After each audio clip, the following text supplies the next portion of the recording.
Hey everybody, it's Dan and Eddie, the Deathless Dogs, and it's Fresh Bottle Friday once again, where we're helping you get your payday purchases in line, and as always, we are...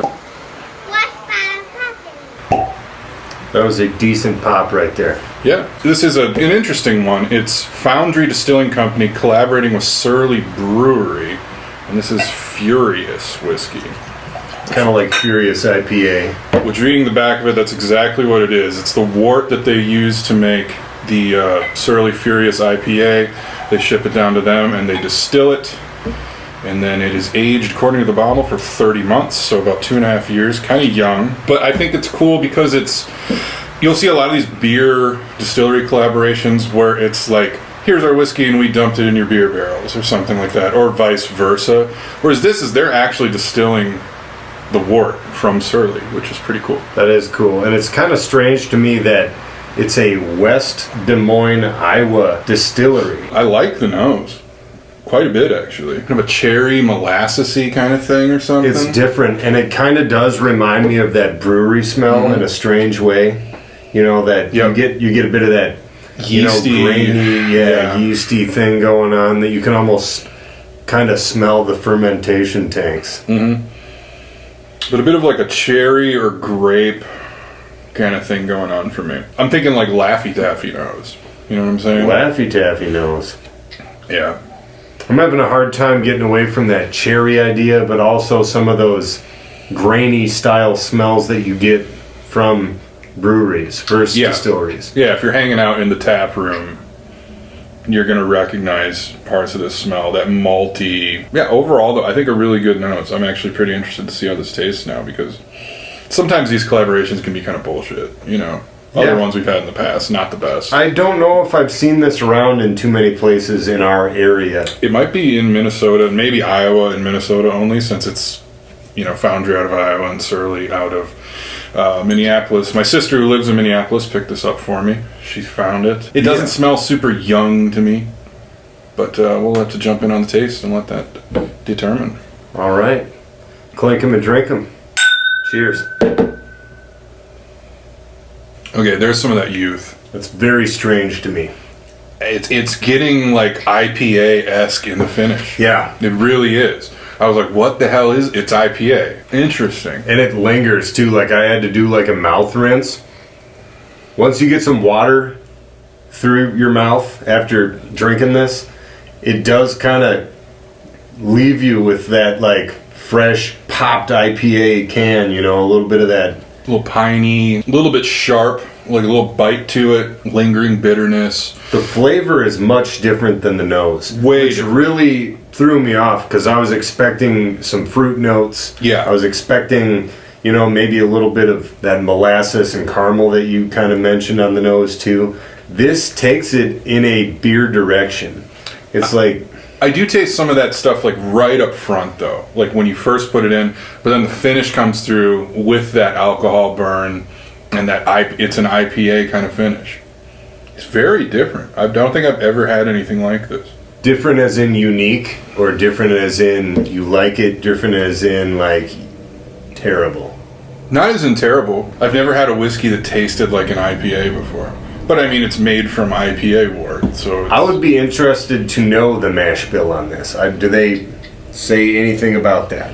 They just say it's the same stuff that makes the Furious IPA. So they take it, distill it, age it in new charred oak barrels for 30 months. So it's not like reused barrels. They're getting a good bit of. I think that's why we're getting the darker color than you would kind of expect from something this young. I feel like I am getting like a strange yeast flavor or something in there, as well as some grains that aren't typically in the whiskeys that we've been drinking. Yeah, it's a totally different profile. Obviously, being a beer wort, I don't think there's going to be any rye or anything in there. You're going to be barley and malted barley, probably, primarily, maybe some corn. I don't know what the mash bill, or whatever the hell you call it with beer, the recipe for Surly Furious is. But I haven't had a Surly Furious in a long time, but it is reminiscent of it. Yeah. It would be very interesting to have them like side by side. We should have thought of that. Should have thought of that. I mean, either way you slice it, I think both you and I have had Furious IPA. Oh yeah, plenty. And I think we've both been to the distillery at different times. Brewery, you mean, yeah. Sorry, yeah, I'm getting... Yeah, we all haven't my done- signals are getting Yeah. crossed right now. Furious IPA, I remember being kind of a richer colored IPA, not a super light colored one. Like more on the reddish side. Yeah, and it's like coming through with that kind of thing. That amped up, malty, like a bit fruity, and then gets that bitter IPA finish, which is... It's strange. It's strange. And it does linger, you know, it hangs out. Much like an IPA does. I think if you're an IPA lover, especially if you like the Surly Furious, this is one you should definitely pick up. If you're not a fan of IPAs, this one's not going to be for you. I think the finish is going to turn you off if you're not an IPA drinker. I've been kind of thinking as we're going, and it's like very malty up front. You know, it comes with this punch that I like in a whiskey, but then after not drinking it for a while, washing out my mouth with water and just kind of sitting here listening to what you have to say about it, there is a bit of like a lingering, subtle grapefruit element to it at the tail end. Yeah, that's that IPA bitterness, yeah. I'd say it's worth trying if you're a fan of the Surly Furious IPA. You should give it a shot and try them side by side, drink them together. If you're not for you. I like it. It's not like the best thing I've ever had, obviously, but it's far from the worst either. I think it's decent. It's interesting. I think they're kind of, with this collaboration, they're opening up the door to more brewery and distillery fusions. Mm-hmm. But also, you know, like, I think they're kind of trying to push the boundaries of what is an American whiskey.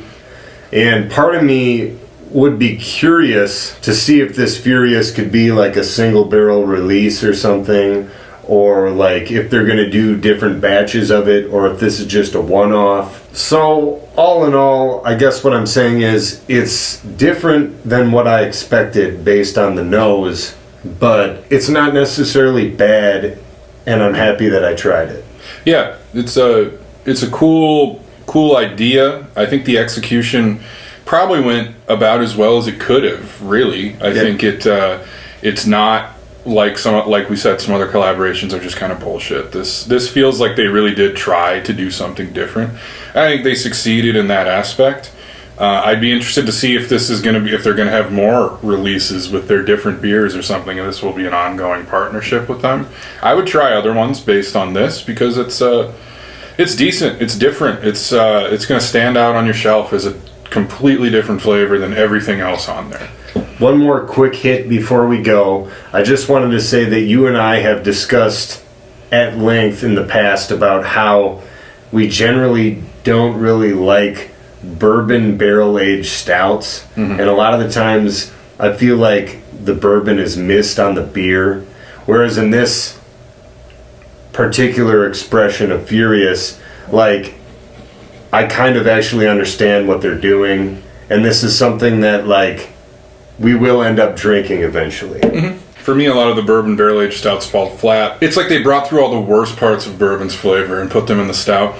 This is actually making the beer stand up in a whiskey format while preserving those beer notes that if you're a fan of that beer, you're going to like it. Let us know, have you tried this yet? Have you seen it on your shelves? Are you interested in it? Leave a comment below. Let us know what you think. Also, if there's any other releases from this Foundry Distilling that we should check out, I'd be interested to try it because, I mean, this is... They're swinging for the fences on this one, I feel like, and it's pretty cool. Yeah, absolutely. Thank you to my sister Becky for picking this up for me. If you haven't yet, like the video, hit subscribe on the channel. We'll be here next Wednesday, and we thank you for tuning in to this Fresh Bottle Friday. Cheers.